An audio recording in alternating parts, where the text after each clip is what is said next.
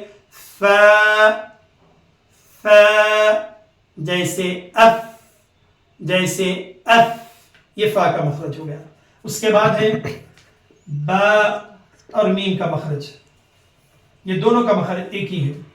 با اور میم کا مخرج دونوں ہونٹوں کو خشک کر کے، دونوں ہونٹوں کے خشک حصے کو ملانے سے با نکلتا ہے.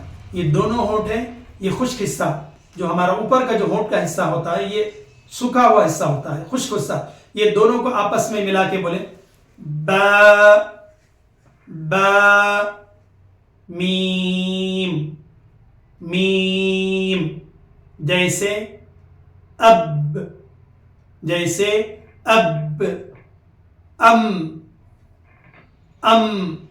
یہ با اور میم کا مخرج ہے. اب آئیے واو کا مخرج جاننے کی کوشش کریں گے.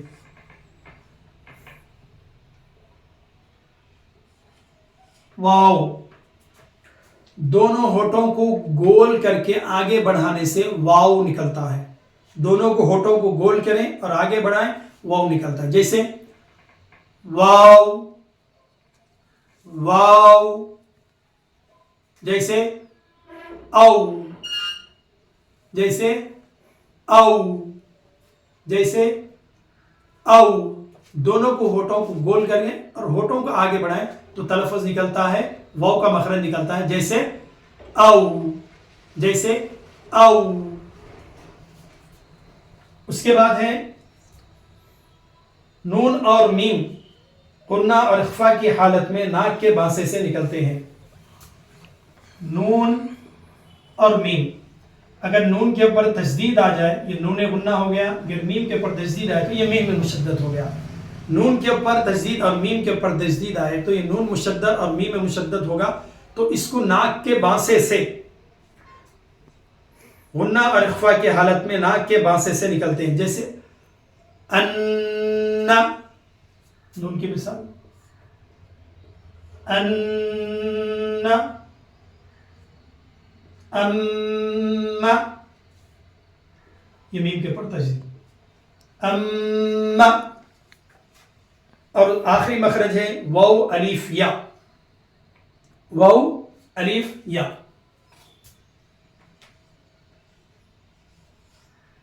یہ تین حروف سینے سے منہ تک کے خالی حصے سے یہ تین حروف نکلتے ہیں، واو الف یا. جیسے نو، حی، ہا. یہ تین حروف جو ہے سینے سے یہاں سے لے کر یہاں تک منہ کے خالی حصے سے یہ تین حروف نکلتے ہیں مد کی شکل میں. نو، حی، ہا، یہ تین حروف نکلتے ہیں. محترم ناظرین اکرام، اب آئیے الف کا مخرج جو منہ کے خالی حصے سے الف نکلتا ہے. پہلے حرف تہجے میں الف پہلے نمبر پر ہے، منہ کے خالی حصے سے الف نکلتا ہے. الف، الف یعنی آپ کو زبان کسی کو نہیں لگانا، نہ دانتوں کو لگانا ہے، نہ جڑ کو ٹچ کرنا ہے، نہ زبان کی نوک لگانا ہے، کچھ نہیں. خالی منہ کھولیں اور ادا کریں. منہ کا جو خالی حصہ ہوتا ہے وہ نکلتا ہے، اس سے نکلتا ہے الف، الف. تو محترم حاضرین ناظرین اکرام، یہاں تک ہم نے آج کے اس پہلے سبق میں مخارج حروف کی مکمل ادائیگی کو سماعت فرمایا. اب آئیے حرف تہجی مکمل طور پر ایک مرتبہ سماعت کر لیں، الف سے لے کر یا تک. الف، با، تا، ثا، جیم، حا، خا، دال، ذال، را، زا، سین، شین، صاد، ضاد، طا، ظا، عین، غین، فا قاف کاف لام میم نون واو ہا حمزہ یا اس طرح مخارج کے ساتھ حروف کی ادائیگی، حروف تہجی کے تلفظ کو میں نے آپ حضرات کے سامنے رکھا. انشاءاللہ آئندہ درس میں تجوید کے قواعد جو یسرن القرآن میں، تجوید یسرن القرآن میں موجود ہے، انشاءاللہ آئندہ درس میں تجوید قواعد کو بتلایا جائے گا. وآخر دعوانا ان الحمد للہ رب العالمین.